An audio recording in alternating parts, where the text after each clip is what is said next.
So I just wanted to go over how this fishing handle works. You'll notice it's flat on the bottom. I got a little color transfer from my last print because it was black, but the bottom is flat, easy to print.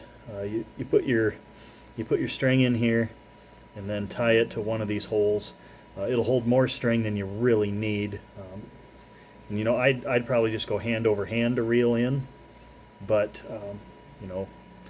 you can hold it or throw it over a stick in the ground or a post, whatever. But if you want to reel it in, like you're holding something heavier back, like a catfish or something, you can just pull that string back, loop it over, pull a string back, loop it over like that, and it'll reel in.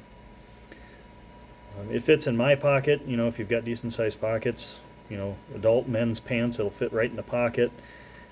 Easy to throw in a backpack or whatever, if you need to pull a couple of bluegills out for camping, something for supper. Nice easy little fishing handle for you.